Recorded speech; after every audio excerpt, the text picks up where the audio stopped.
Episode commencing in 3, 2, 1. Episode initiated.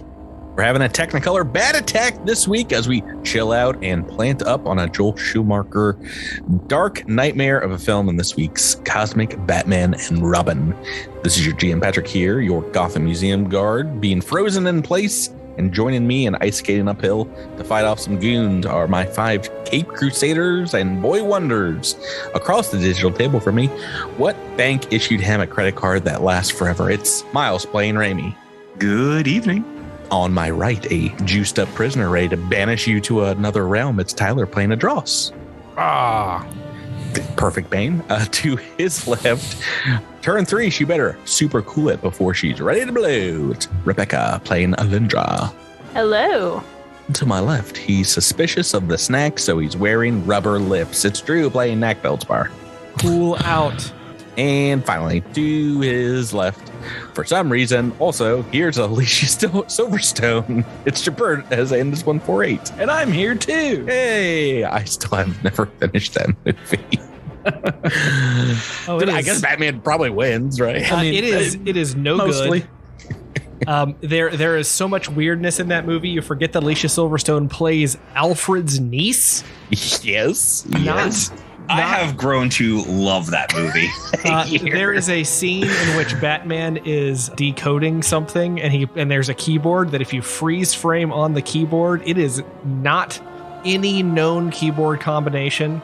It is not a QWERTY keyboard. It is not a Dvorak keyboard.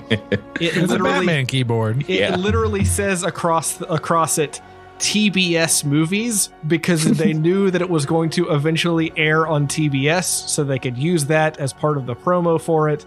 It is wild. It is essentially if you look at that movie as a successor to Batman 66, it plays just fine. Yes, but recently, Michael Keaton has gone on record and be like, "Yeah, I saw where they wanted to go with the sequels," and I was like, "Nah." Oh yeah, I mean he has every right for them not to. I mean, if you listen to the More You Nerd episode, I want Dan DeVito eating fish and talking crassly. The studios wanted to gear this franchise more towards children after parents complained about McDonald's Happy Meals for Batman Returns being geared towards children. I mean, it's like the most studio thing in the world to be like, we got to make these Happy Meals better. I mean, to their credit, if you've seen Batman Returns, it's wild, y'all. No, yeah, it's bananas. Children should not be able to watch that movie. I rewatched it the first time in a couple of years, and it's pretty good. It's pretty, indeed, very weird. Yeah, I'm not saying it's bad. I'm just saying it's wild. It's a great Christmas movie. It's one of my favorites now. For the season, the reason for the season is Batman. Guys, last time you all finally got back behind the cockpit wheel of the Drift Rider and destroyed some Sivvian drones that were threatening the main chalet here on Jadarat. Before we rock into this week's episode, let's talk about our trivia recap for the week. Last week, you folks returned from the Sivv base with 3 researchers in tow. They gifted Andis and Alyndra another set of Sivv devices. Tyler, what was the name of this paired device that you did not get because you're no longer the flanking buddy?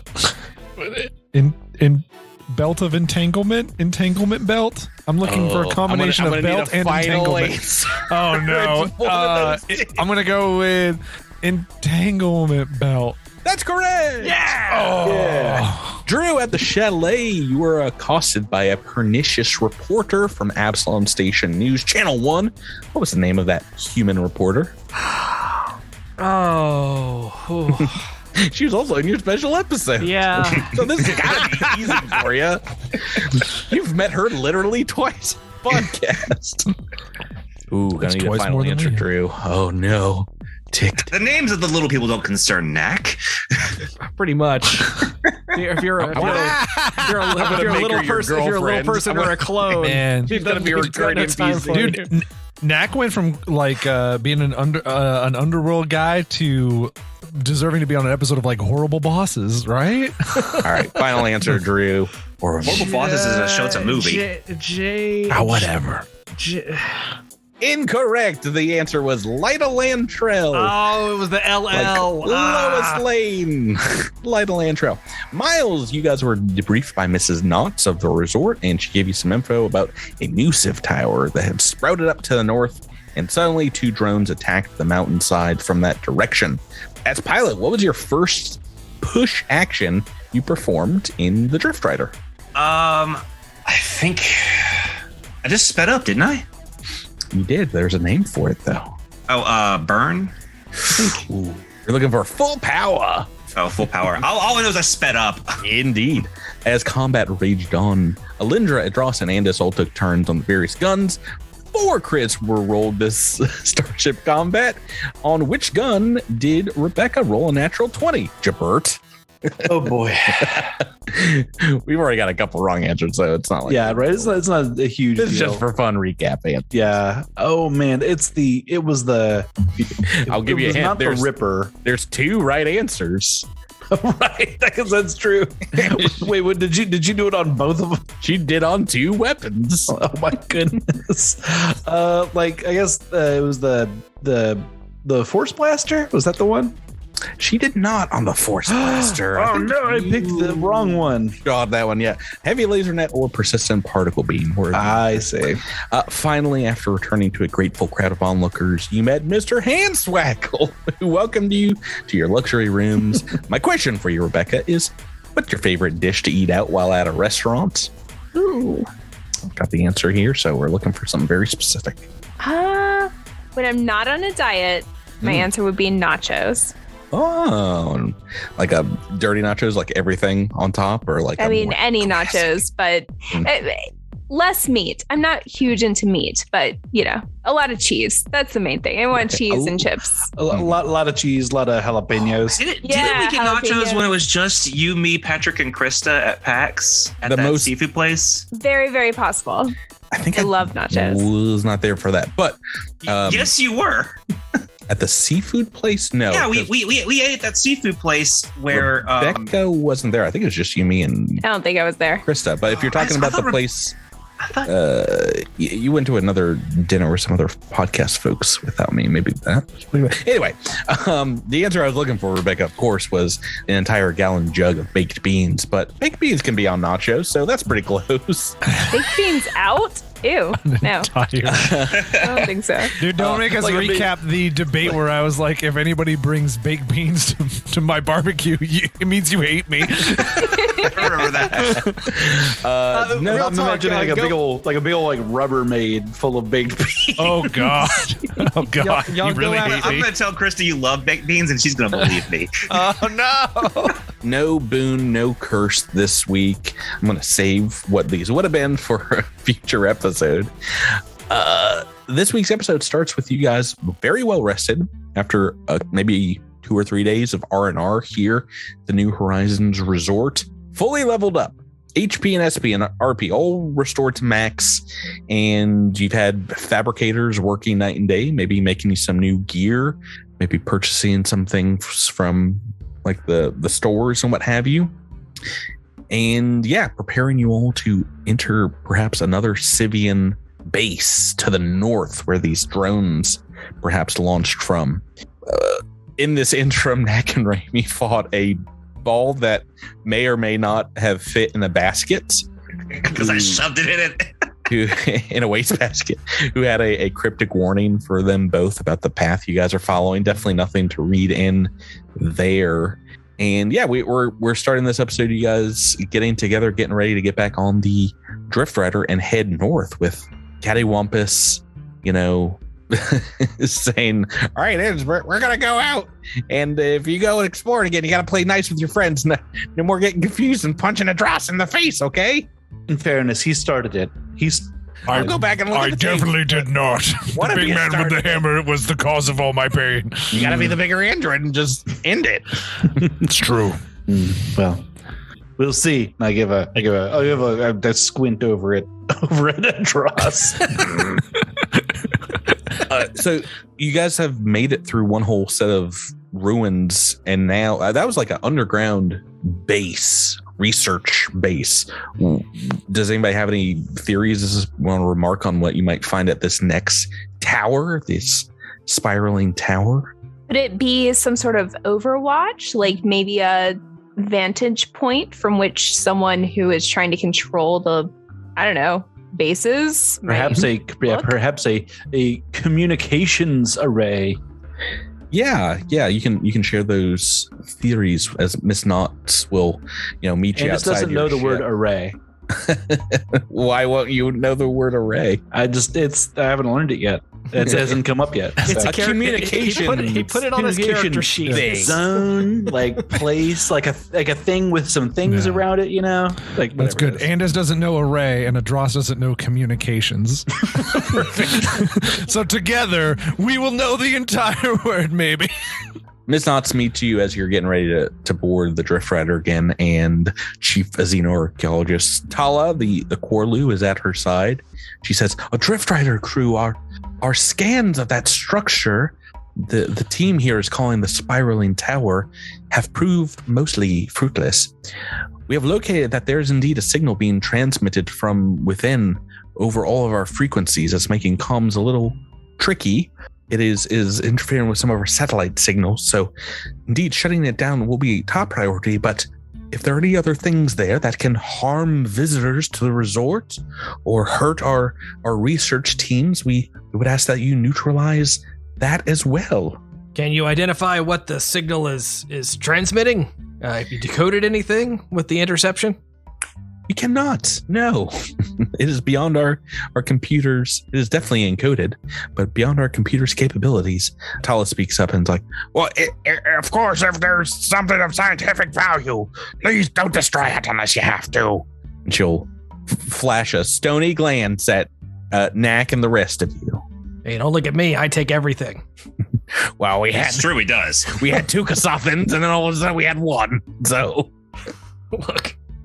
I take everything but clones. Sorry, I forgot the asterisk. Clones don't exist in this dojo. It was enjoyable that the clone episode came out today, and it was fun to see our fans' reactions to how clonist Gnak was being. It was very nice. Well done, fans. Someone pointed out that it's definitely Gnak and not Drew, because Drew. Well, I guess you didn't write an option. No, it's 100% Drew. You should hear the stuff he says when the podcast isn't rolling. Every time a Jedi kills a clone trooper, he's like, "Yeah!" Whoa! Miss Knots continues on, is like, there is an opening that we think indeed these drones might have come out of at the base, and that's the only place that it looks like it'll be safe for your ship to land. Though, as I said with you back on the payroll here, the company has promised to expedite 35,000 credits to you for hazard pay for scouting the tower. And if you can clear it, Tala and her team will be able to do a full survey without any worry, without becoming attacked by a whole bunch of crazy things. But yes, besides that, if you will do this, then once more you'll have this resort's hearty thanks in making sure that our launch in the coming week will go off with hopefully 0 casualties this time. That is exactly what I am here for, to make sure that the launch of this resort is flawless. I am really hoping I can get a sweet deal on a timeshare. Tala, the Quarlu, just groans at the corporate logistics here and kind of like trundles off. She doesn't get equity. Oh no, they are definitely getting consultants pay and not any points. There's no points on for these xenoarchaeologists. All right, anything else you guys need to do before you head on out? Just gonna install my new upgrade. Mm-hmm. Got myself some Juggernaut boosters. So I can kick doors even better than I used to. Yes. Unfortunately, rest of this campaign, not a single door. I don't know why. Dang it. They decided to do that. Like all the spaceships just open to space from here on out. You just need mag boots. I also got a new upgrade, which is the computer interface, which allows me to now turn on my haste circuit without taking an action. I want to give a shout out to our listener, Phillison Webb. I'm probably butchering that, but Phillison Webb, I think, on Discord, who pointed out this item to me, and thank you very much because it's awesome. I'll have to make sure to send all computer attacks versus Alyndra's armor to short that out every possible chance I can whenever there's a hacker attacking you guys. I got some cool upgrades. We got some more healing serums. I don't know why you feel those are needed, but I meant to buy. We got those serums. We got hypo pens. We got abilities. Yeah, and you guys leveled up. We haven't really talked about combat things after the Starship combat, but we'll get into that. I'm sure there's going to be something for you to fight out there. It is just a few miles north of the chalet, so it's only a few minutes.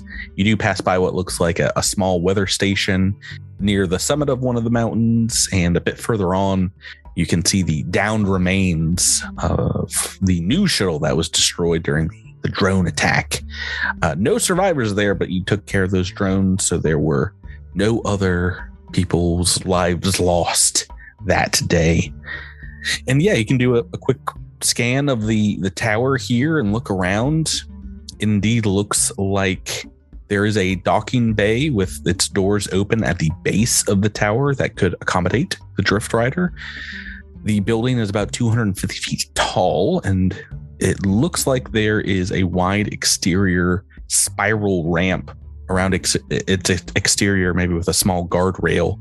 And looking up the outside of the tower, you see maybe like 5 different doors along the top there, and indeed a fairly large pinnacle at the very top. See if I can show you some potential art of what this looks like. And this is like from the ground level, this art that's in the AP. Giant tower. You see a curling ramp, kind of similar to the ramp that was leading down into the Sivv facility, but on the outside of the building.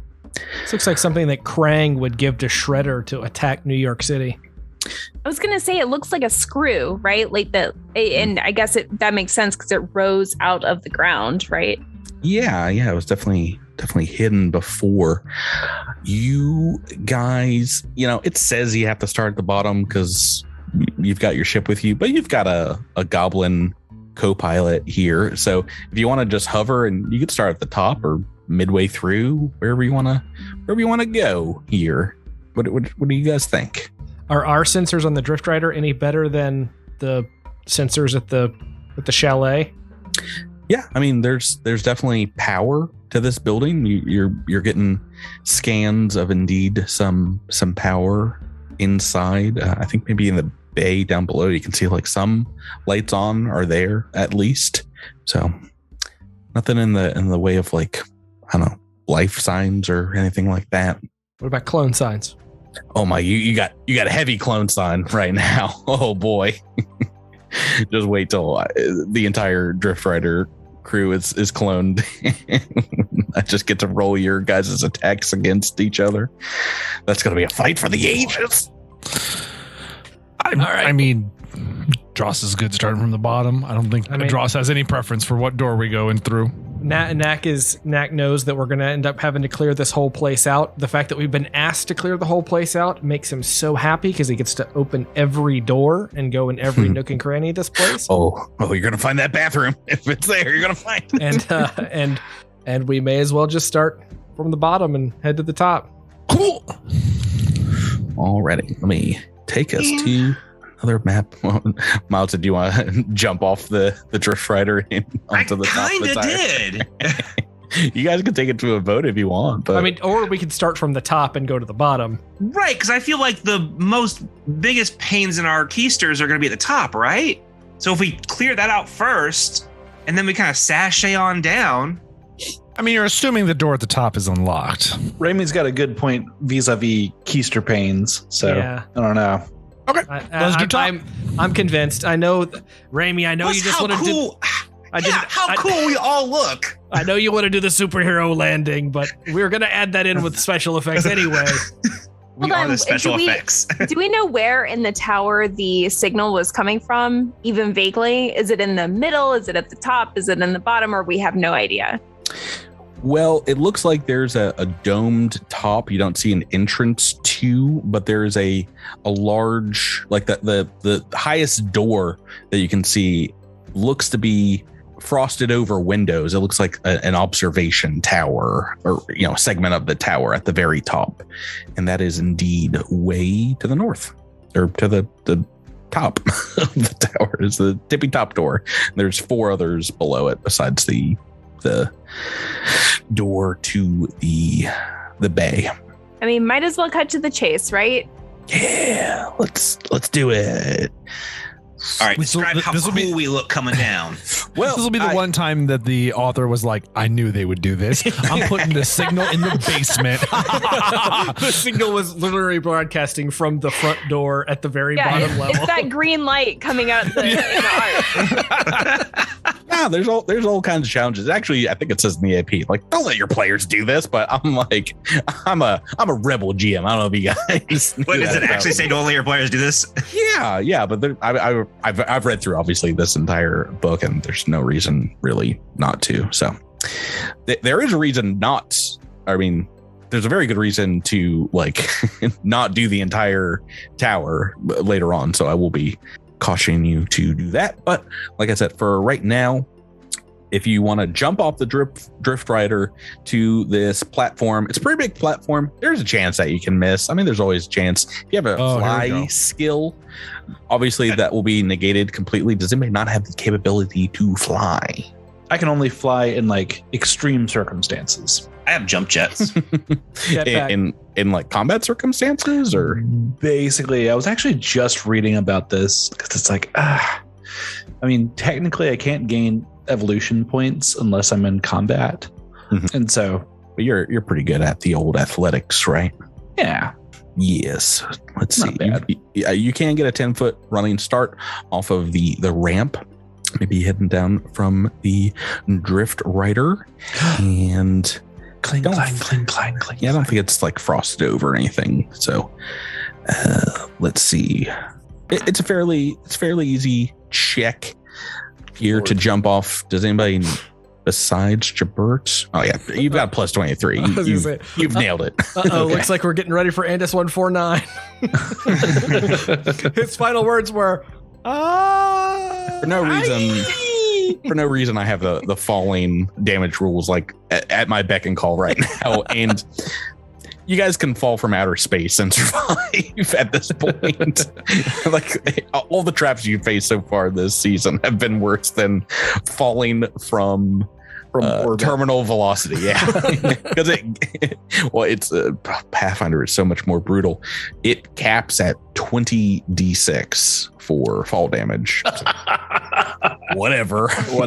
Level 7 characters survives that.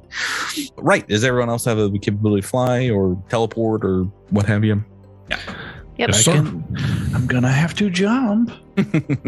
Yes, and Andis lands with the Hulkbuster Iron Man armor superhero pose, and we are in the bottom right of this new map, all the way over here. It's so purple. Middle bottom. Yeah, it's another. I guess it doesn't really look like this from the exterior art, but indeed it looks like a similar kind of metal alloy that the Sivvian base was made from, kind of like a grown metal. Well, I do like the color scheme.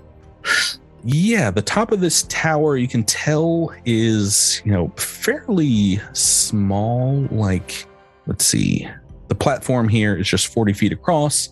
The winds up here are just whistling and just about drowns out all other sounds. So you might want to turn the comms on to start talking.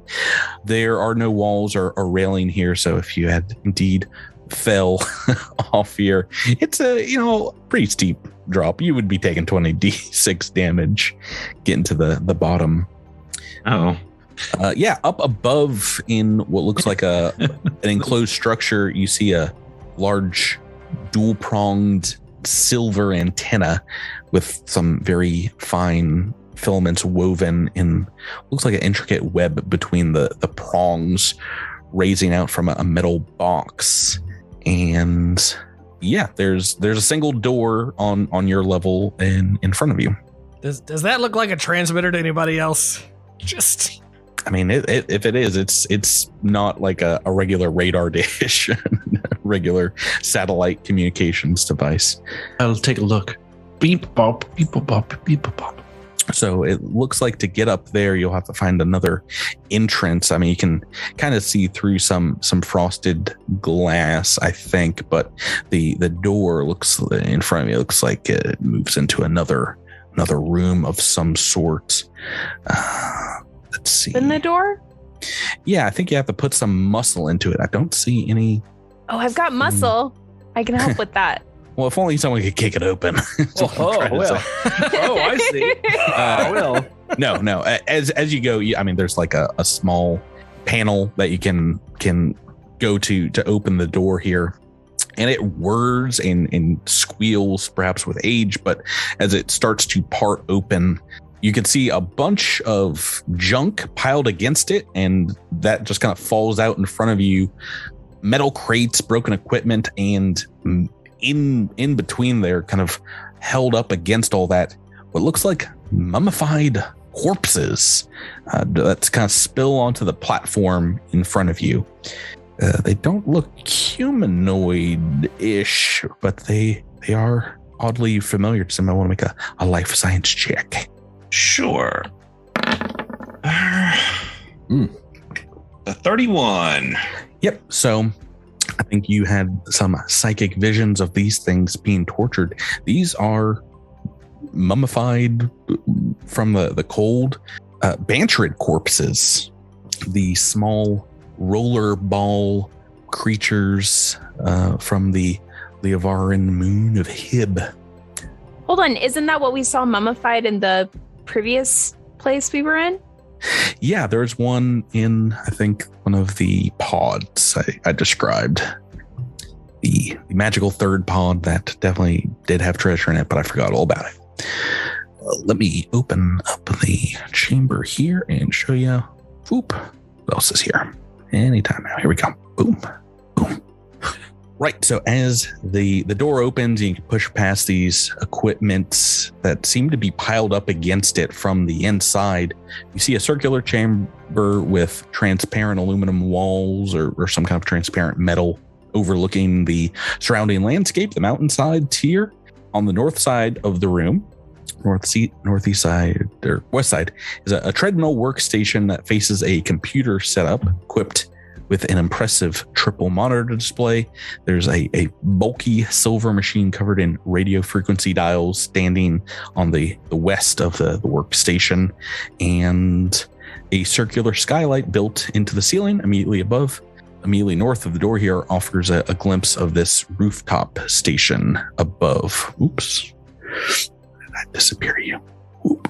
Does that make sense? You can kind of see it. It's this. Yeah, it's just this thing on the map is kind of like a hatch that goes up. That is what you see here. All right. Dross will walk in and just start kind of. There's a bunch of computer things around, so he knows he's not going to be involved in that. So he's going to pick up and rearrange the crates and the equipment and move the mummified remains into one side so that they can be properly buried at a later date. Can I try out the treadmill? Yeah. It seems not to be like powered on right now, or maybe it's low powered, but as you get on it and like start running, it looks like it's actually generating a little bit of power for some of these monitors in front of it. Oh. And then it's a little odd. It's kind of got like curvature to it to where you can like, I guess it's like one of those circular treadmill kind of things that they use for VR games. You can go in like I thought you were going to say direction. for hamsters, and I was like, Same here. I know those. You mean a ball? That's the answer, Will. Yeah, it's like I got one of these in the gym. It's for cardio. You know what? Yeah, now it's a giant ball. it's a giant wheel that but yeah, like the sides pop down and you move in different directions and you realize like it's also, in addition perhaps to just being a treadmill, it seems like going in different directions or speeds. It kind of almost works like a keyboard too. Is this something that maybe the bantrids would use as roly roly folks? Yeah. Give me an engineering check. Oh, I will. Oh, will you? It's my only skill, almost. Oh, Can this boy. be assisted? Well, what'd you get? I rolled a natural 4. I got a 28 though. Yeah, I mean, you're just trying to figure out the basic work flow here of this. We're just talking about the treadmill right now. It seems to be that is what it's for. Is used by a bantrid, perhaps. Just a reminder: this is what bantrid looks like. They're like a giant nose with little fishy limbs. Yeah, on top like a fleshy leek, maybe. Yeah. And their mobility is a ball, so they just roll around on that ball. Yeah. What if a tooth had a like a track ball on the bottom of it? That's a bantrid. yeah, like a dinosaur tooth. Like it kind of looks like a squid choking on a mouse roller ball. Just like, but yeah, it rolls around on that bad boy. It's functioning like a keyboard, but the computers are not turned on, or are they? Like, how do we know that it's? It seems like everything here is in low power mode. There's definitely a power, running through stuff, but perhaps the computer will be able to start things up. But it seems to be indeed not completely. I don't know. Maybe you feel like it would actually like move a little easier if it was powered up. Can I just remind everybody not to just get into tubes and balls and things? I mean, remember what happened the last time we just got into a device? Yeah, I'm making the Alyndra clone right now. hey, buddy. You can remind us. Doesn't mean we're going to listen. Yeah, just wait until clone Alyndra hits you with her space sword. I remembered exactly what happened. It was we got a new best friend for like 5 minutes. Oh, that means you guys fought Rami Quinn-Darr. Boy. Yeah, all right. So I don't know. Gnak, it sounds like you're suggesting a lot of caution here. Do you want to make a perception check? See if you sense motive on some potential traps, or you know I do, baby. Natural 4. No, there's 27. Not a single trap anywhere nearby. Yeah, I believe good, that. since it's all safe. Can I roll perception? On what? On the computers. Yeah. You want to take a look at these big 3 monitors here before you commit. Before I hop on. Oh boy, here we go. Oh, you want to be a 17 so bad. Or 19. Oh boy, all 3 of those numbers on the that's a fail. On the sides of the 3. I mean, yeah, nothing looks out of order here. Doesn't seem to be powered up. All right, sounds great. Alyndra tries sprinting on the treadmill. See if that helps. Oh yeah, it's like you're running uphill. It definitely needs some power to it. As you access the computers here, indeed, there's like some feedback that blasts out of perhaps some kind of transmitter nearby that. I mean, it's just a persistent, super high-pitched buzzing sound that kind of rings your inner ear. Kind of like, how's this pronounced? Tinnitus? Yes. Yeah, that's an actual thing. That's things. Right. Immediately, your guys' vision begins to blur. Your mind gets taxed by this sound, and it seems to be coming from the computer system here. If you want to try and hack it, you can. If anybody wants to start pulling wires, that'd be an engineering check. I want to hack it. Yeah, make me a check. All right, rolling at computers. That's a 33. You've been rolling rocks so far tonight, so that is a fail. Does anybody else want to get closer to this thing and see if you can help out? I will. You can make your own check. I'm just moving to get closer. I think at the onset of the sound, Alyndra might stop running on the treadmill and maybe step away. 41. Hey, nice. Gnax helped out. Yeah, it begins to get painful, and I think because we made a couple checks, we'll do a little bit of this damage. It only does almost not minimum, but pretty average. 10 points of sonic damage. You get like a little bit of what feels like popping and super pressure inside your ears, but you can tell as it winds down, maybe like a klaxon, that it was about to get a whole lot worse. Can I locate like the speaker the sound is coming from? Yes, yeah. There's a radio transmitter here. You can like disable, make sure that doesn't. I was just going to cast magic missile and blow it to hell. That's also fine. Yeah, but we turned off the sound. So yeah, but it can always come back. Let's see here. Yes, it potentially could. But sorted for now. What else do we have here? Oh, there's as you get closer to this computer, you see behind it a steel lockbox that seems to be attached to one of the walls, maybe like the northwestern wall over here. This is where they put the Social Security money back in 2000. It has an electronic lock on it as you go to investigate that as well. Anybody else remember Al Gore? Yeah. Chad's right. Am I right? Hanging Chad. Yes. And this 148 still trying to catch up on popular culture from right. I guess that would be 301 Absalom Reckoning. Absalom. Long time ago. Al Gore created the infosphere. Yes. Do you want to try a hack into that, Endus? Oh, hack? No. Yeah. No. Yeah. Hack, no. I mean, I'll hack with my sword. Hack with my hammer. It's made of steel. I don't know if you could break steel. Oh, I don't know. That steel seems like a lot. I mean, I can try to hack it. Yeah, well, you know what? I'll hack it. I feel I got good fingers for hacking. This is a simple check by this level standard. Oh my god, you have such a high bonus. Yeah, that DC 31. So you've made it. And crack this bad boy open. It looks like it's got a lot of emergency equipment. Perhaps I don't know. I mean, I guess this would get you down one level. There's 50 feet of smart cable in case you get caught at the top of this tower. You can go down like one level. There's an engineering specialty toolkit, Mark III flash grenade, a flashlight, a grappler, and 2 vials of Auregia Universal Solvent. Nice. Going in the loop. You guys remember kitchen rope? That was a fun time, huh? Kitchen rope. This is like that, but different. This is like a control room rope. Still wait on fans to write in and be like, of course we have rope in our kitchen. You don't? That's a shed thing. That's the dark thing we keep in the shed. Was that Rebecca? Shed rope. Yeah, I think so. All right. So the trap has been dealt with here on the computer system.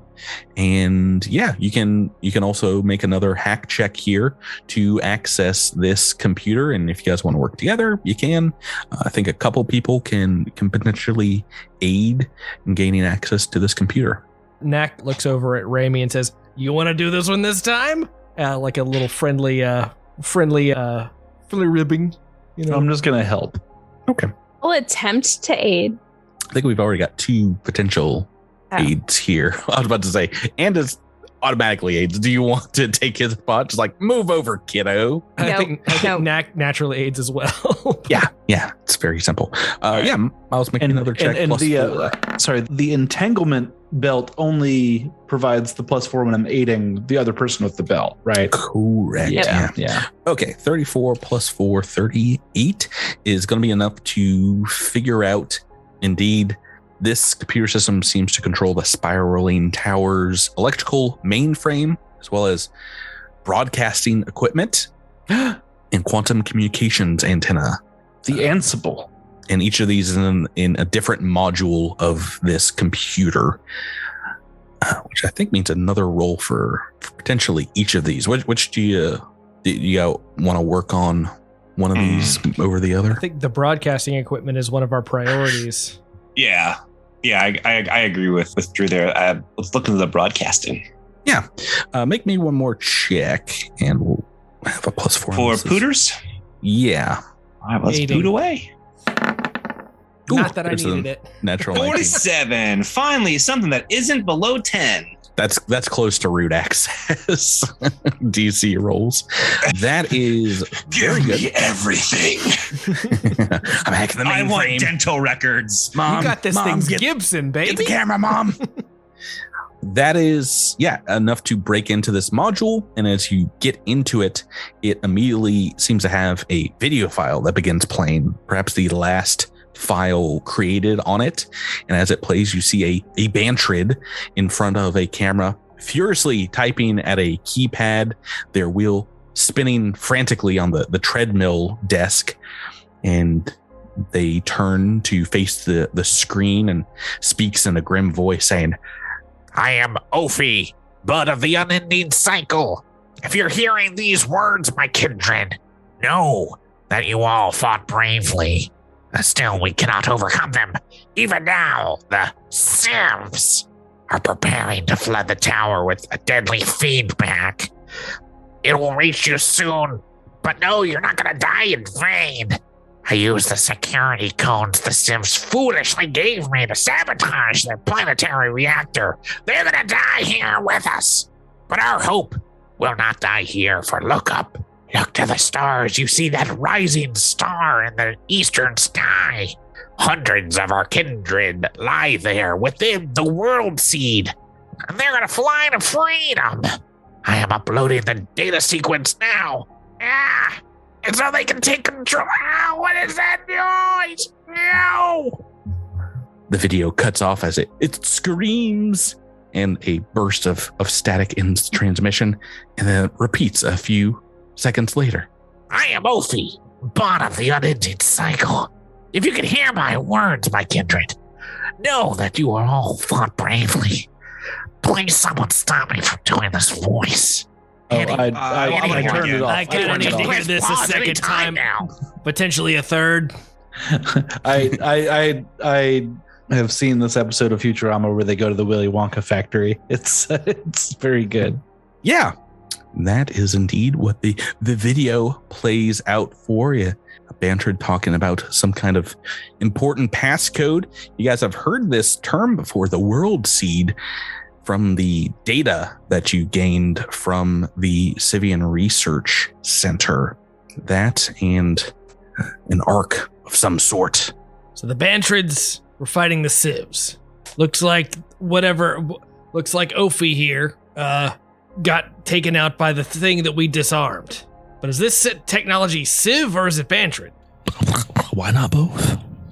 I mean, it could be. Oh. I mean, it did say that the Sivv foolishly gave them some kind of security. Codes to the planetary reactor. Troubling, because that makes me, as Drew, thinking that now that this tower is up here, that something in the planet is going to make the planet explode. So, I don't know that that's true, but that's just what my brain be do telling me. My brain be do telling. Do tell, brain, do tell. It's tough to say, but we obviously, these guys got fried by some Sivv, as well as sounds like many other bantrids were fried by Sivv for something, for some kind of punishment, maybe. But that is for later. I think we need to just keep working on this computer to get the broadcast and the broadcast down, which it might have been this, I suppose, and then can we the tell electricity back? Can we tell was the video file what was being sent out, or do we know what was being sent out? Looks like that was being broadcast over regular comms, like probably something that would only reach a few miles of the tower, maybe 100 miles. This quantum array seems to be a much more involved system, and looking through this, Myles, Rami can tell that gaining full control of whatever this device is, this quantum communication device, requires working on this computer as well as operating a control panel on the device itself. You are able to unlock the hatch that leads to the roof, and get up there. Athletics check to get up there, or you can fly or teleport, whatever you want to do. It does seem like it will require at least a couple people working on it in order to gain access and or potentially shut it down. Pronk. All right. I'm the easiest one to get on the roof, on the ceiling. I've got the skills, and it'll look really cool with the effects on my fur when we put this in a movie. Holovid Pronk. I vote for Andis to go up there. I'm just kidding. You've got it, friends.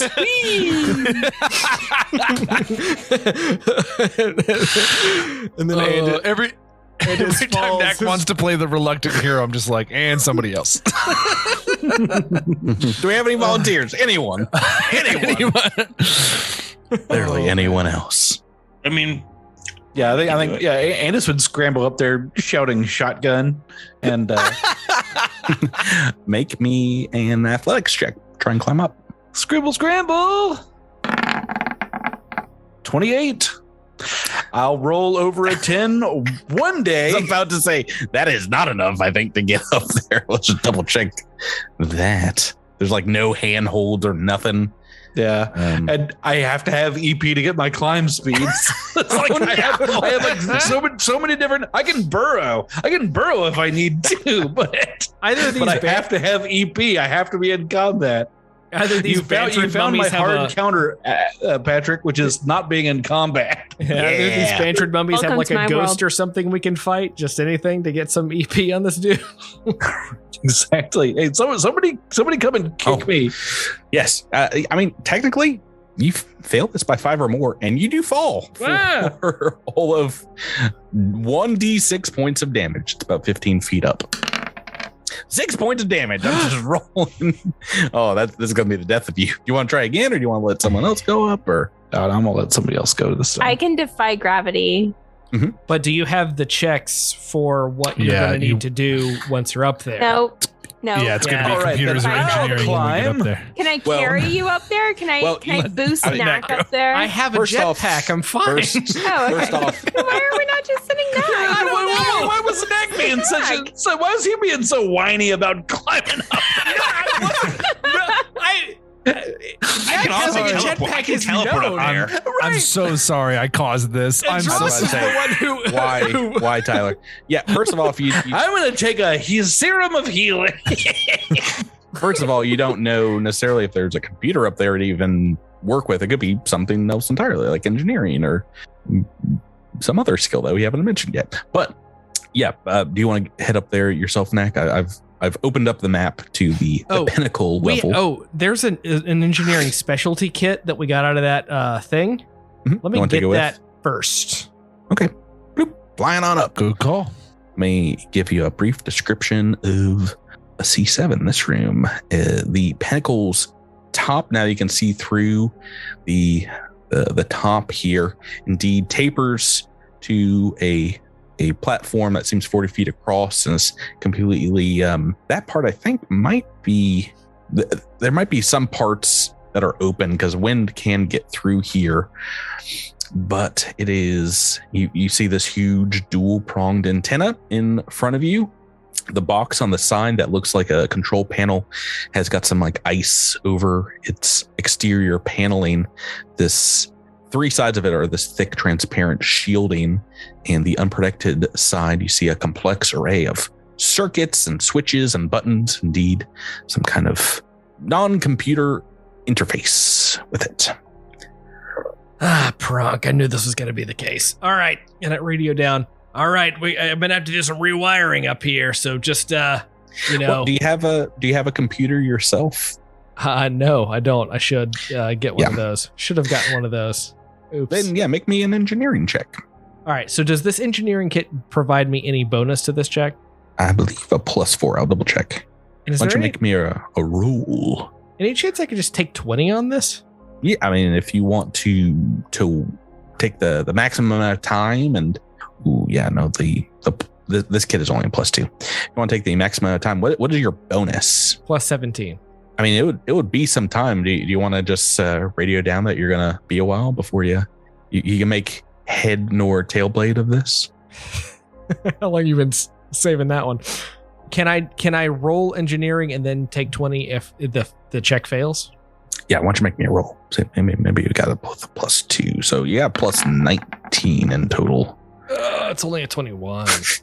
You just like start hitting it with a spanner, and you're like, "Oh, it's gonna be a while up here." I forgot my wire stripper. I gotta go back down. I only brought one tool with me. I'm gonna be making a few trips. Rami could pop up there. Well, before you do that, let's go ahead and make a quick initiative roll into combat here, as someone else is gonna join Gnak first. Floating on in as he will. Is this going to be an orb, dude? Orb? Me without my trash can. Yeah, Edrass, Rami and I, we told you a little bit about this. We had this thing that kept describing itself as a basketball, but I don't know what that is. So, is that your sticking point?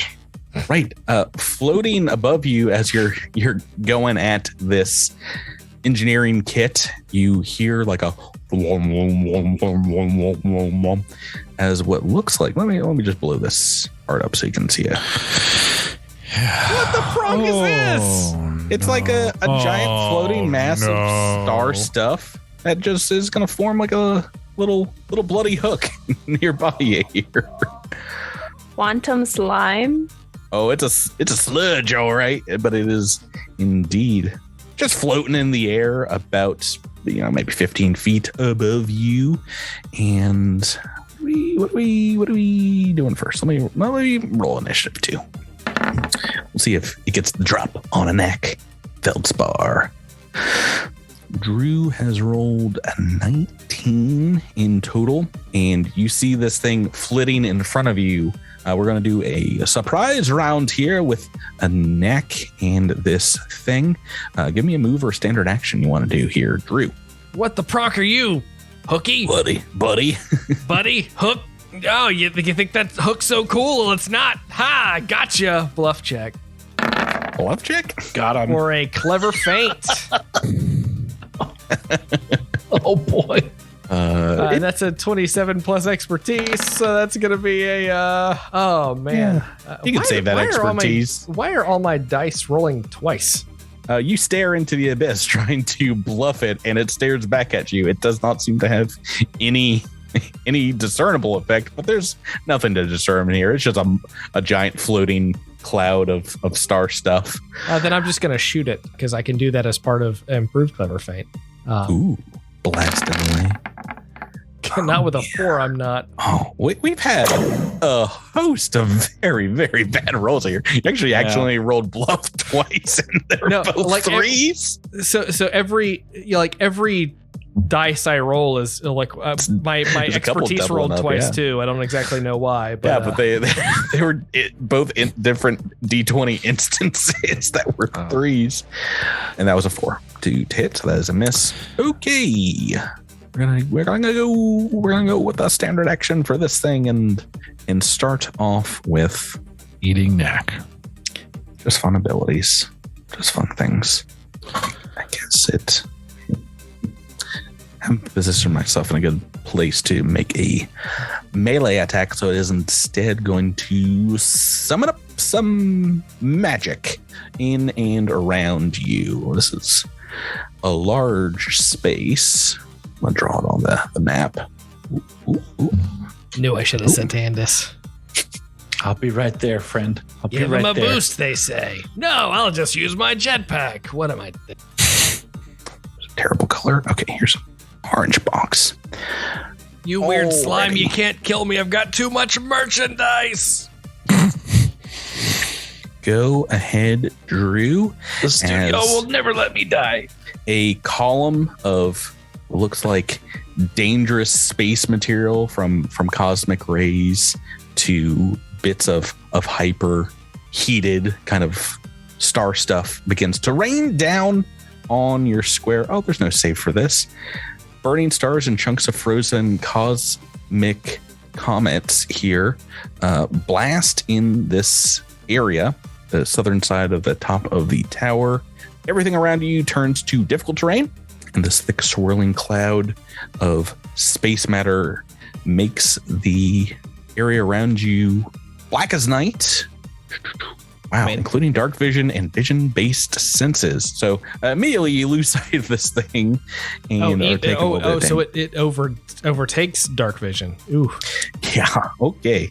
This is a spell called Call Cosmos. It's raining down on you. And let me do some damage. It's 46 fire, 3d6 gold. So bingo.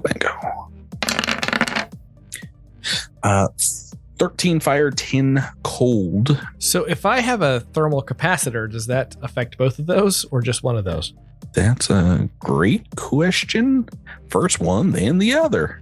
I also have an adaptive energy shield, which adapts to the first thing. I guess it would adapt to whatever hits it last. So what level thermal capacitor do you have? Just a Mark 1, but okay. I think that works for both. It says both fire and cold.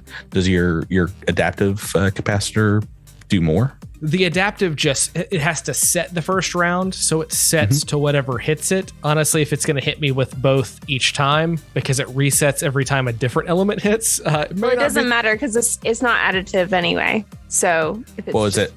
What's the amount for that? Is it more than 5? Well, it wouldn't affect. Mine is just 5. So I think mine is also 5, but it also doesn't affect the first round. Matter. So. Okay. So yep. That is turn 1. So I'm sorry. Can you give me those totals one more time? 13 and 10. So 8 and 5. Yeah. Let's get into the normal turn order as I think. I mean, Alyndra, it singes the ground around you because it comes right through the floor, almost where you're standing. A rain of darkness and chunks of burning meteors here. Let's get into the normal turn order, and first up is Andis 148. All right. One quick second, because I actually have to look at how an ability works. You sense danger. The evolution points are building up in your. Oh, the evolution points are happening. Oh, my blood is boiling, or chakras are aligning, or the circuits are overloading. I forget what kind of evolutionist I am. Let's see. So it's one or all of those things. So it was sort of up through a hatch. Is that right? Correct. It's a difficult climb check. How high up is it? The ceiling here is about 15 feet. Okay. All right. So I think I'm actually going to, for the first time, I'm going to spend an RP to double up my initial evolution points here. And I'm going Mac's in danger and you can sense it. Yeah. And I'm going to, now I wish I hadn't spoiled the surprise about my flight, but yeah. Got some flight capabilities as Evolutionist. Yeah, I'm going to drop 2 EPs to gain 45-foot perfect fly speed. Okay. And I'm going straight over, straight up out of that hole. And the reason I did my RP is so that I could get an extra 2. And I'm going to kick off my extraordinary sense, and that's going to be that is vibration or sound. Blind sense, is that right? Okay. Yeah, blind sense. Yeah. So, and then for my standard, I'm actually going to do the move. So, yeah. So I think that'll get you maybe even halfway outside of this huge swirling mass of darkness here. Make me a perception check. See if you can sense that there's something else here. So if I can't see what's going on, I would activate the blind sense. So I just do have blind sense. Sure. Sense is not sight and oh yeah. I can't necessarily locate it. I just know the general direction of it. But yeah. So perception 21. Yeah, it's definitely. I think you can sense and hear Gnak maybe cursing under his breath to your left, and there's a whoop to the. Oh, it's not north. Under his breath. It's definitely. You can hear both through comms and muffled by his helmet. Just bronking pronk. Okay, if that is your full turn, then we're on to Rami. Okay. Trying to think what the best course of action for me is.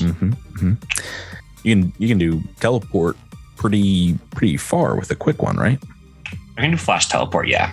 Yeah, what's range on that?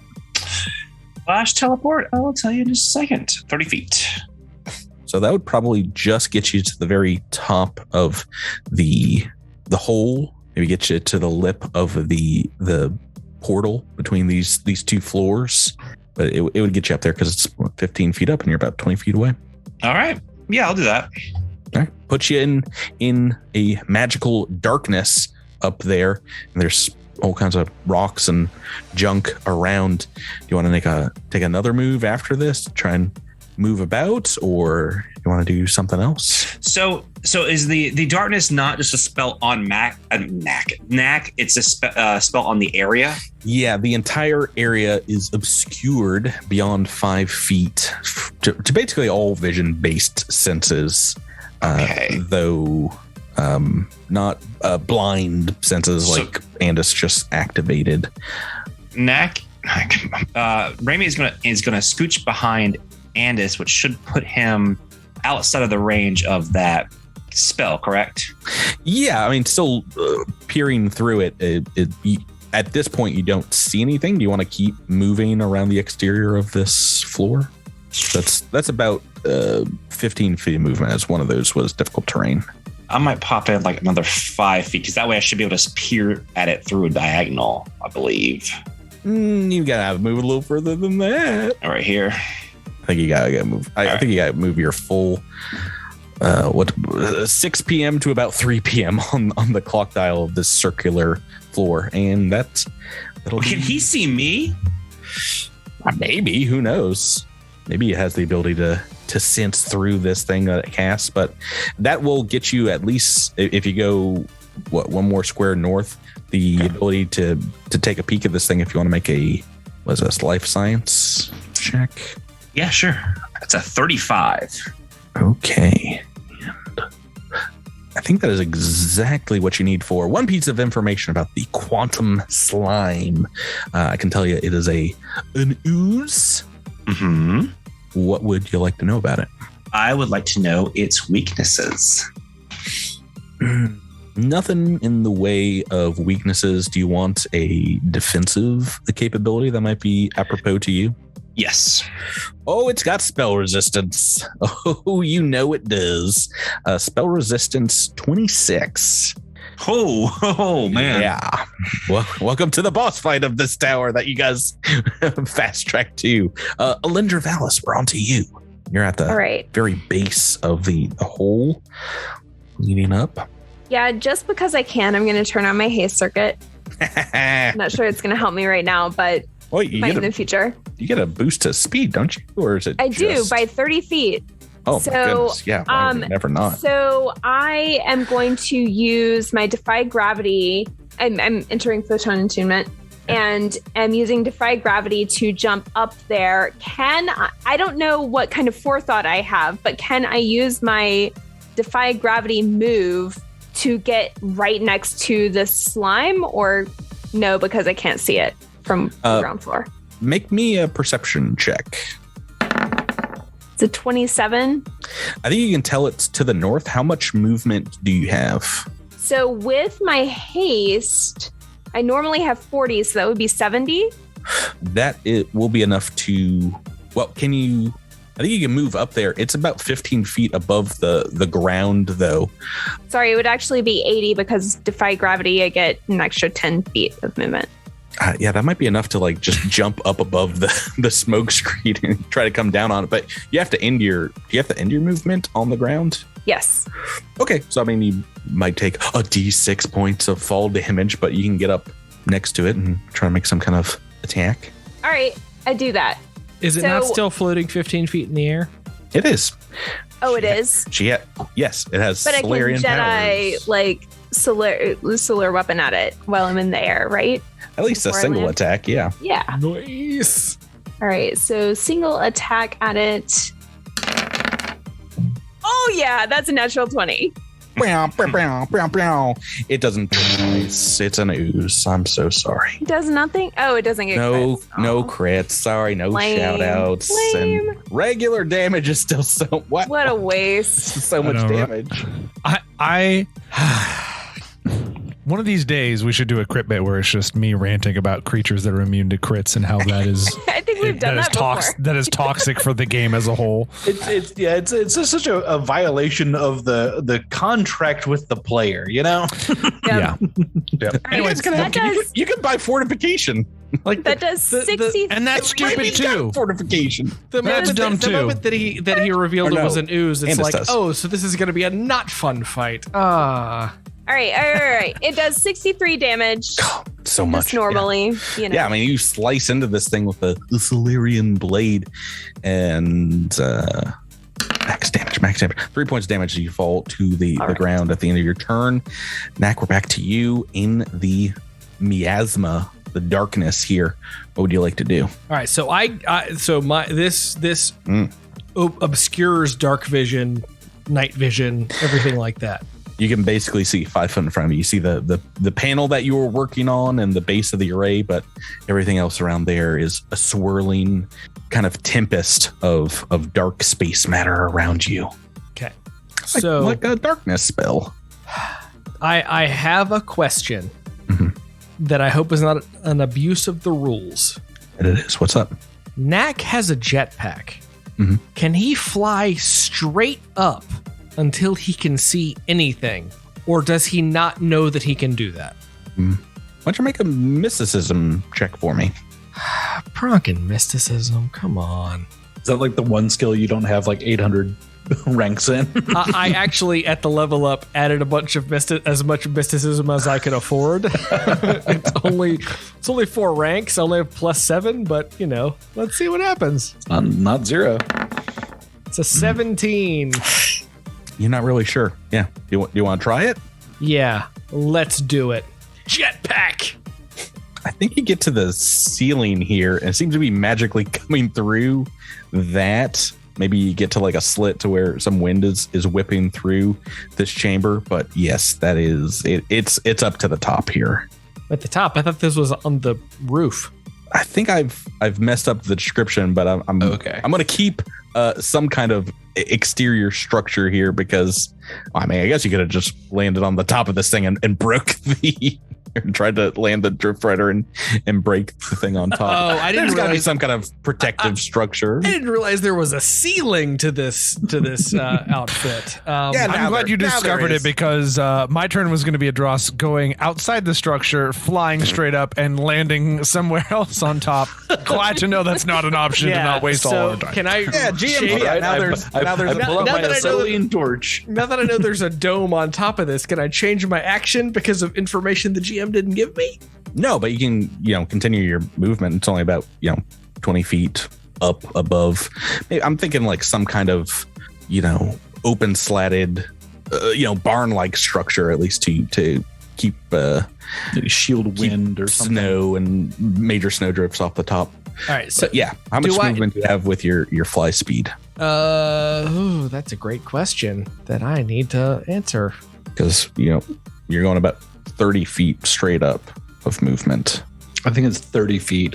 Yeah, I just gained 30 feet. So if I just go straight up, I have no more movement. You can take another move action and get out of this cloud. Yeah, so I have enough information to get out of this then? Well, you can basically move north where you last saw it, or you can move out towards the east. Oh, I'm going to move north, baby. Edrass, Vaaranas, we're on to you. Okay, I'll do what everybody else has done, which is... What's your movement? Use my jetpack to... Well, when I use the jetpack, 30 feet, so... All right, double move then out. Double move. All right. We're back to the slime, and it is going to... It's gonna double up. And you see another slime appear. Be about 20 feet to the north, Rami and Gnak. That looks fairly identical to this one. And then we're going to do clone. Yeah, it's a quantum slime, of course. It's Gnak's favorite. Alyndra's probably gotta go. Right? You just really messed this thing up with a single attack. So use my quantum superposition. Let's use its other fun ability. Can you make me a will save, Rebecca? Oh no, it's confusion. Everyone back into the smoke. We can't hit each other if we can't see each other. Will save 26. Oh, you just made it. As you can feel this thing trying to descramble you and teleport you someplace. Who knows where? Maybe back in the slime. Oh, no. I bet it's back in the slime. On this planet, teleportation means like clones appear, so that makes me really nervous. I bet it's back in the slime, but with a fall damage on the rough terrain. Yeah, or maybe just, in the air outside, 250 feet up. Right, just like 20 feet over. And that's also a possibility. That is its entire turn, though, as you go back to top of turn 2, full turn 2, Andis. Oh, man.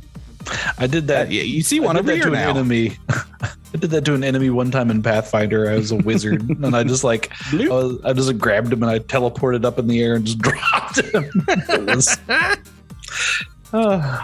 fun times. Anyway, time to go kill this guy. I walk over and I say, there it is. I forgot what my voice sounds like. There it is. So I found you now. It's 15 feet up in the air, so if you stand right underneath it, you can reach up with your crazy tall self. All right, bling bling bling bling bling. All right. Are you going for the new one?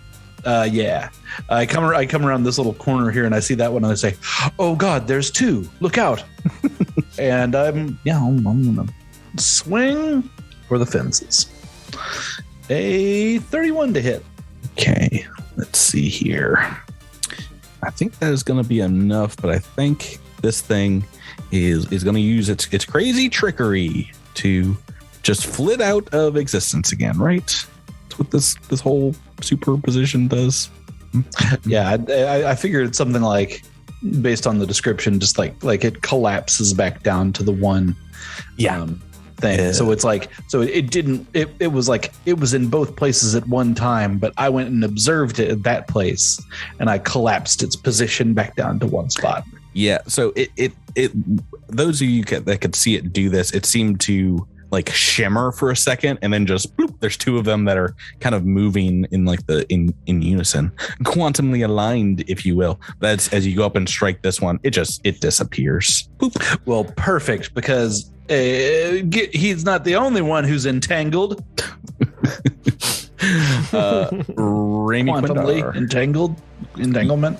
This is the quantum season. I hope you guys are ready to hear that word a bajillion times. What you got, Myles? All right. So Rami is going to move a little north so that his buddy Andis and his friend Alyndra are not in the line of fire, and shoot at this quantum slime with his X-Gen gun with Ghost Killer Fusion. Magic can't fail if you just use bullets. Perfection. Well, Gnak attack, right? I would love to. The dang thing doesn't want to seem to roll. There we are. Oh no, that's 28. Ooh, 28 against Casey is going to be a miss. So sorry. Alyndra, Vallis, we are back to you. You're standing underneath this thing. I have my haste circuit on. I am going to use my move action to defy gravity, jump up 15 feet at this thing, and triple attack while in the air. Am I allowed to do that, GM? Probably not. Wow. I think we flying up to your speed. Now you got to end this movement on solid ground or you fall. Wait, no. If you at 12th level or higher, you don't have to land if you immediately follow your flight with another move action. No. So I can't fall after my strikes. I have to fall as part of that initial movement. I think you tried this maneuver in episode 1 of this season, and we indeed noted that it was single attack territory. All right, so it is 15 feet in the air, though, right? So, okay. Yeah, but you can still do that. You can pop up pronk up, if you will. And that's the actual definition. We've been talking about that a lot with Wordle being a thing, but pronk up into the air with your defy gravity and make an attack. Another option. Another option would be to use Black Hole to draw it to me, but that is a standard action. So that is all I could do. So, but you do have a couple of folks after you, Gnak and Edrass. So right. I think what I would like to do, I am going to switch to Graviton Attunement. I'm going to use Tidal Surge to get on the other side of it. Okay. And then I'm going to pull it down using Black Hole. Tidal Surge is now just a move action, right? Yeah. Nice. And I can ignore difficult terrain, and I can jump if I needed to. I guess I could have just jumped. I don't know. Anyway, that's what I'm going to do. I'm going to pull it down. It is now between me and Andis. Does it get a will save for it? It definitely gets a save against this. Yeah, of course it does. It gets a Fortitude save. What is Fortitude? Ooh, I don't know if that's the best. Let's double check here. What's the DC? Oh gosh, let me look. It is meantime. 22. 22. Ooh, it's close. I've rolled a 9, and that is a success. Oh no! I'm so sorry. Gnak. What a waste. Gnak, Feldspar, around to you. Could we please get him? Hey, there it is. Been waiting for it. Now, let me see if I have any other abilities that I could use against this thing. Pronk, I don't think I can because it's got no intelligence score apparently.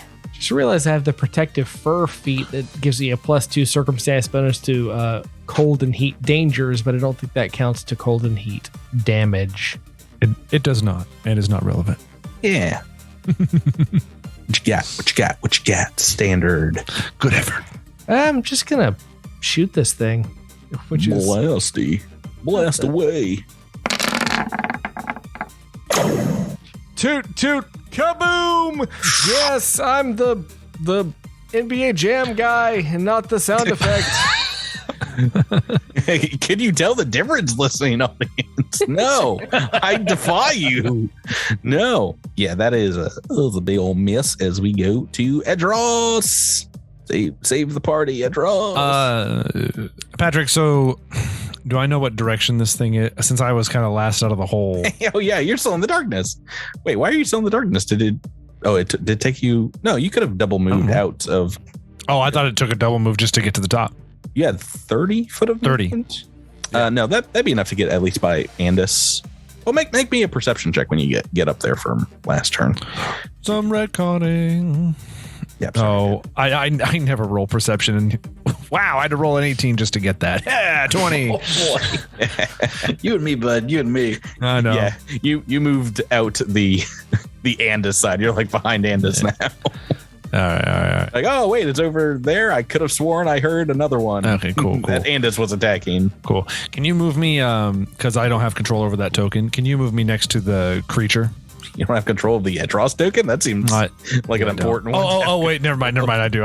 I'm sorry. I'm embarrassed. Don't listen to me, listeners. I'm just going to...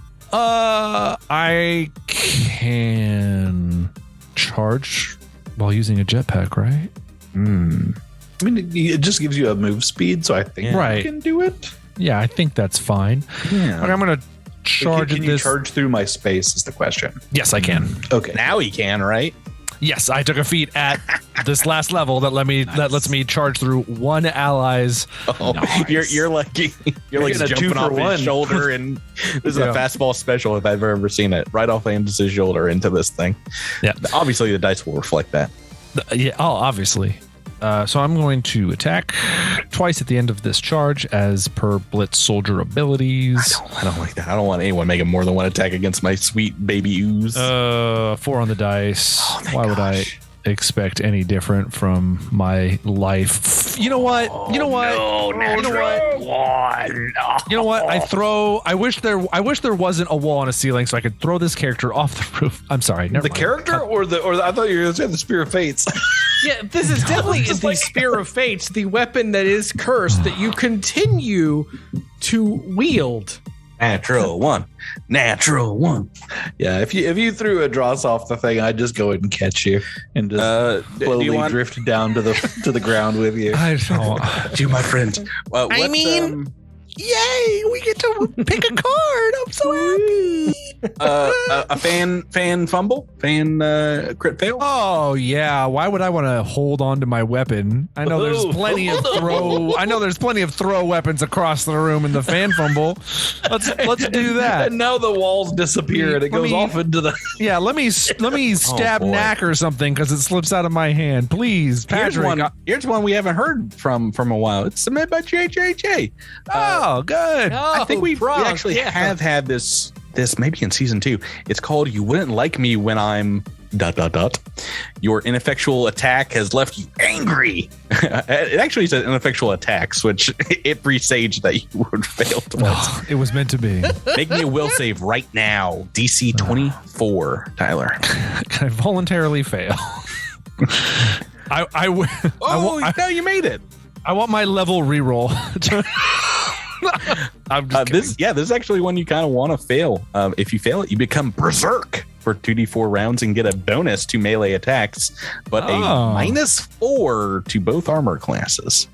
Whoa! Like, it's a spellcaster. That's not a bad thing to do, is get angry, but you've still got one midair attack. No, I don't. Oh, you don't only get 2 for your charge. You're right. Yeah, a normal charge only allows a single attack. Due to soldier abilities, I get to make 2 at the end of a charge, but that's it. 2 and out. Well. Looky here. So I think you're gonna hate this. It moves into the darkness. And as it does, it's gonna cast another spell. Does it? Do we get a attack of opportunity? Oh no, because it was not 15. You weren't able to. It was 15. Edrass does. He was flying right next to it. Oh, you can hover at the end of your charge, eh? That's not a full attack. I mean, I assume so. I don't know what else I would do with the jetpacks. I don't know what the jetpack rules for would be at the end. Like, that's a rule I wouldn't know. I figure as long as I'm using the jetpack, I don't know if it's like an athletics check or. I think you just have to move during your turn, or you have to hover, and then if you just hover, then it's like an acrobatics check. Yeah, if you're trying flat-footed and off target while doing so, though. Does that maybe not? Your jetpack does not have perfect maneuverability, correct? I think it's average. Yeah, I think I have that. Why don't you make me an acrobatics check? We'll see. Well, maybe you get this attack of opportunity. You get a chance of redemption. Pretty simple. I'm pretty good at acrobatics. 37. Goodness gracious. Oh, yeah. That's your best. Make me the attack of opportunity. I want to see Edrass doing acrobatic stuff, like standing on one hand. And he's really good at it. He's probably not the best in the group, but he's probably second best in the group. All right. Let's roll another one, right? Hey, how about a 38? That's a hit. 3 1s on damage. Yeah, I mean, you slice into this thing. I'm never happy as it moves. As it moves into the cloud, you hear it just screaming out. Oh no! Whoop whoop whoop! It moves into the complete darkness on the south side here, though still alive and still gonna. Don't you cast confusion? Don't you do it? Oh, we're all too close. Everybody spread out. Don't you guys want to have another hour to this combat or so? Absolutely. Don't worry, we got serums, baby. Yeah, don't worry. That darkness will go down. This Zoom chat so freaking fast. Don't worry, this darkness will go down in 12 rounds, everybody. Ooh, you're not gonna like it, Tyler, but I need another will save from you, as it seems to be targeting you with some quantum magic. But you rolled a rock on the crit fail. Yeah, I just want to make sure. Do I want to do anything here? I don't know if I have anything else. Nope, I can't use that. You hijack it? That's fort. I don't think I have anything for will, so I think we're at the mercy of the dice. 28. Hey, that is a success on a fun little spell called Bestow curse. Oh, good Lord. It says I'm allowed to make my own curse. If you fail, I can do anything. Even a boat. The spear's even worse now. Double curse. Even the other fun thing about that is it's permanent if it goes through. That's its turn. Turn 3, Andis 148. You have seen it move into the cloud. Okay, I've seen it go in. You have, I think you're the only one here right now with blind sense. Blind sense, yeah. So you can potentially locate its square. Right. I'm going to perception. Good Lord. Good Lord no. All right. So fortunately, I'm pretty chunky. So like I can see a lot of squares. So let's see. Be moving in there. Yeah. So I'm just gonna move. I've got 45 foot of movement. So here I go. 1, 2, 3, 4. So 5. When you get to there, give me one more perception check. You've walked about 20 feet in, 15, 20 feet in. Actually, I should say these are difficult terrain, so that will be twice what you've stated there. But that was still just one move, right? Correct. I have 45 feet of space, so moving from here to there is 25. You might have to move back just like one square. Yeah, moving out of the one is only 5 foot, so you can move 20 feet into the circle. Okay. Yeah. Okay. But a natural one on the perception check. It's somewhere above you. You want to take a stab at a random square? Sure. All right. You have 16 squares above you that you can reach. Jesus Christ. I've got a number in my head. Right, 1 to 16. Should I roll a D20? Well, it's only 16, but it's up to you. I'll roll a 1d6. Well, it's a D16. You can make it and roll 20. Make whatever dice you want. Let's see here. I don't. Make a D666 if you wanted. Anything's possible. We're not constrained by. Oh my God! Did I get it? Yes, you did. Yes. I was thinking 12. It is right behind you.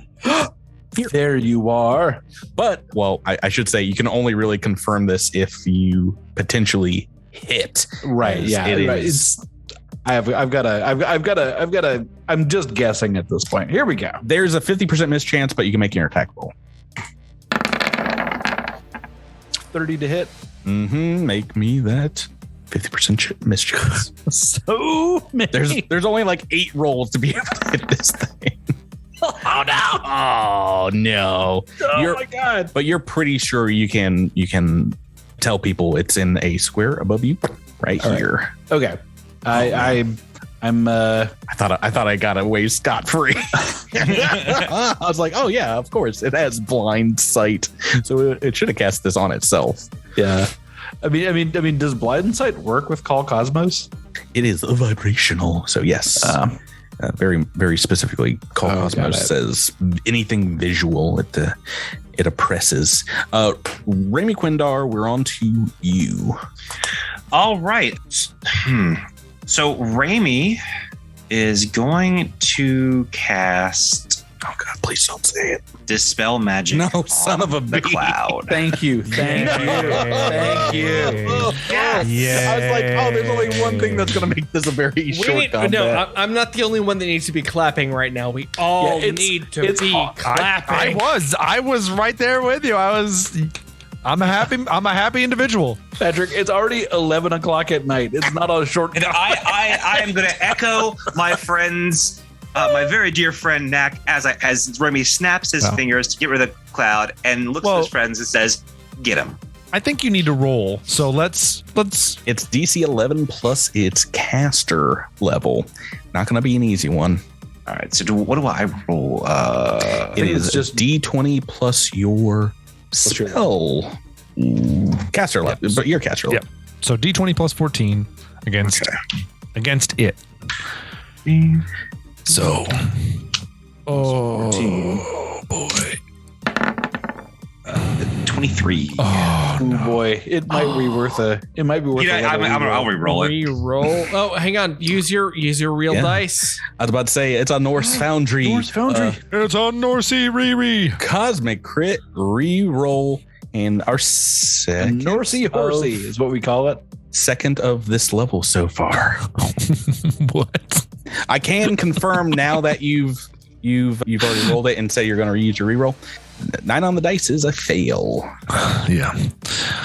I mean, I figure this thing must have a caster level at least of ours, right? At least that of ours. A 13 or 15? 13? Oh gosh, either one of those plus 14. That is a success. Yes.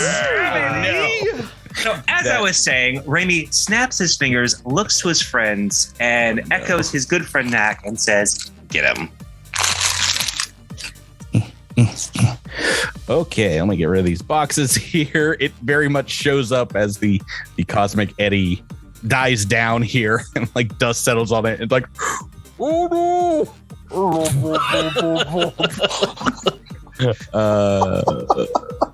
Alyndra, we're on to you.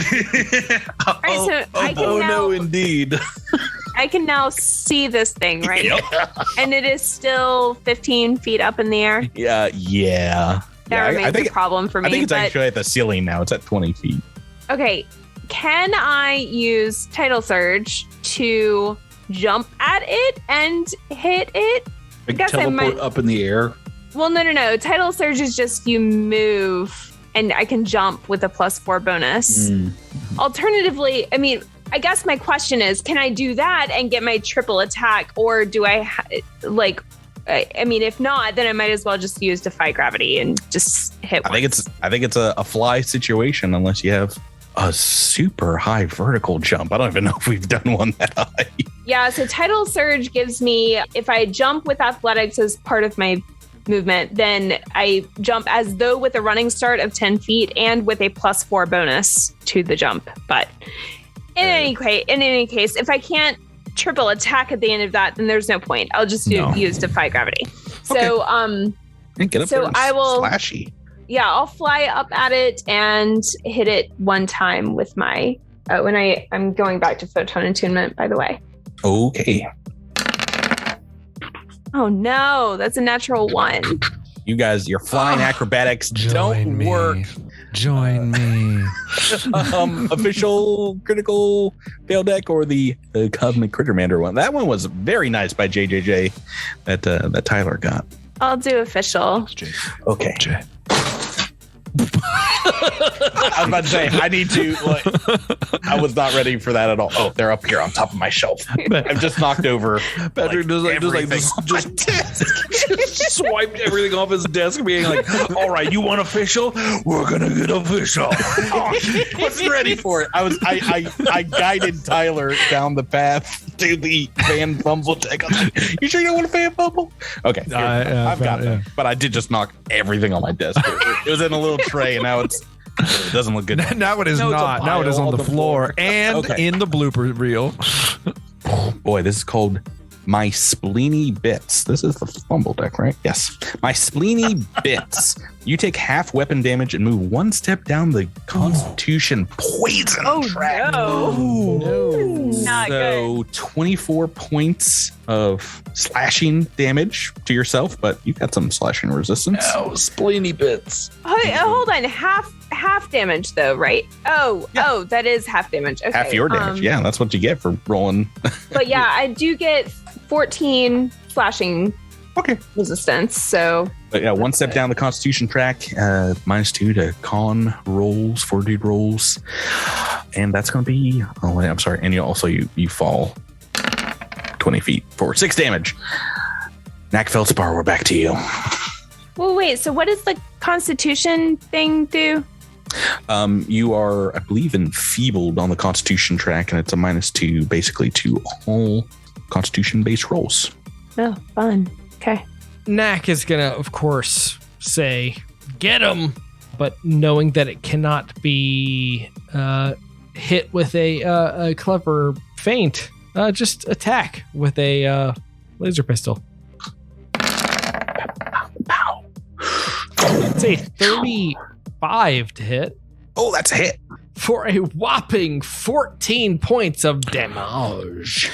every little bit helps here because this guy has only been hit a couple times, but I think that might change with Edrass Vaaranas next. Can I charge, or is there like a relay structure in my way? It looks like there's a big metal object that might be between. I think, unfortunately, this is like the one place you wouldn't be able to. Son of a gun. All right. Move action, I suppose. We're going to fly 30 feet. I guess here? All right. Get up to the ceiling with it, right? Yep. We're just going to fly there and keep using the spear. Hey! It does okay this time. Paid off this time. That is a hit. 42 points of fire damage. Oh, boy. The answer to life, the universe, and everything. I mean, now that the smoke's clear, you can definitely tell from your previous attack, it has been bloodied.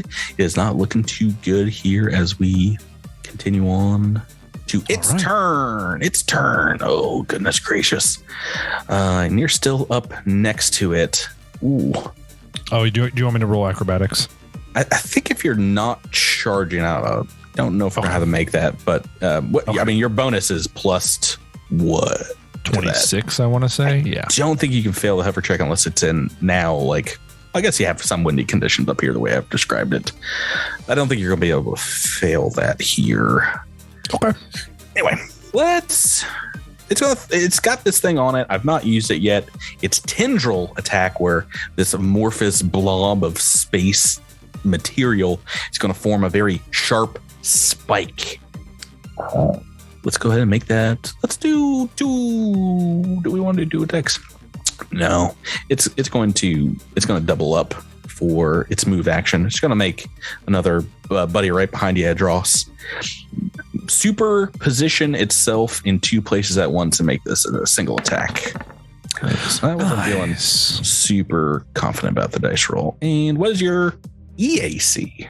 My EAC is 35 right now because I've hit you with some energy. Okay. An energy attack. Let me just double check the superposition because it is like 4 paragraphs worth of stuff. Can it flank with itself? I mean, it seems like it can.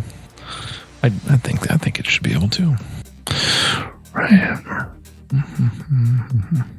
There's so many rules about like if you target it with something that targets multiple things in this form, if you blah blah blah. I don't see anything.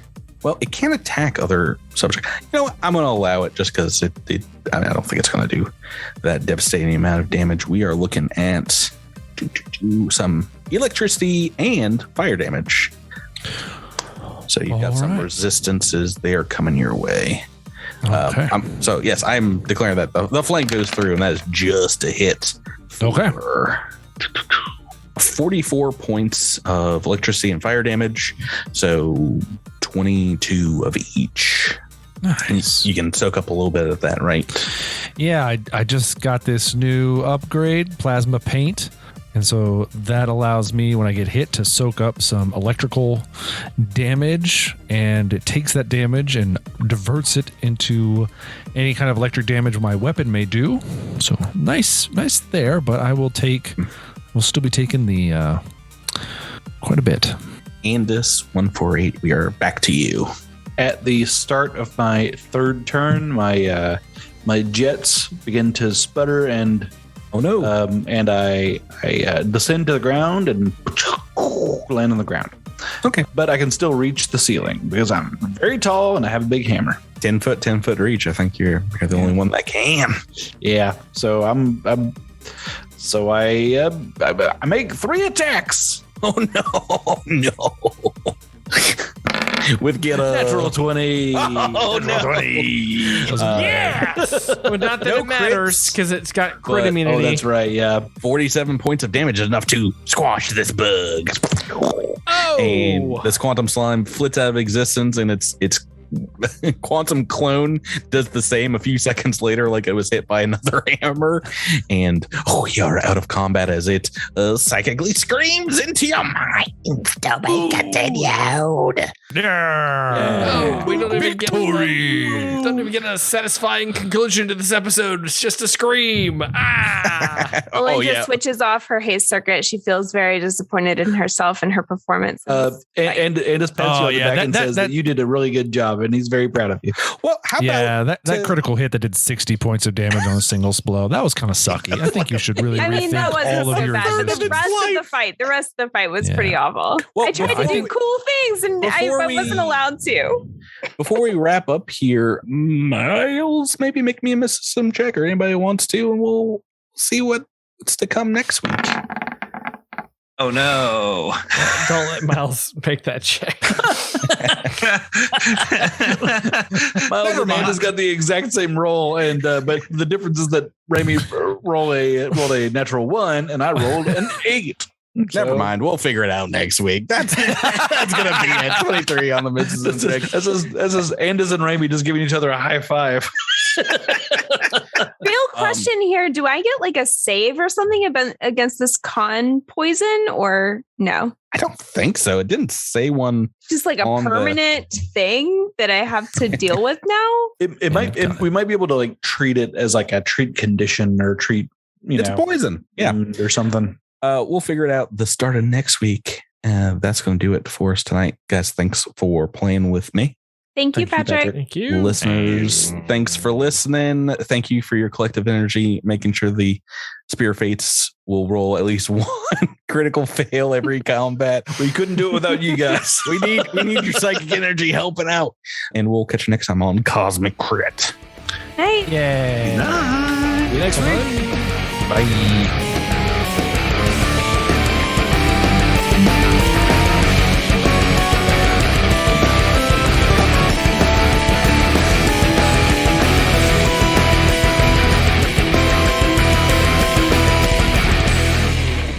Listening to Cosmic Crit, an officially licensed partner of Paizo Incorporated. The Starfinder role-playing game and adventure paths are trademarks of Paizo. All Pathfinder and Starfinder images are property of Paizo and are used with permission.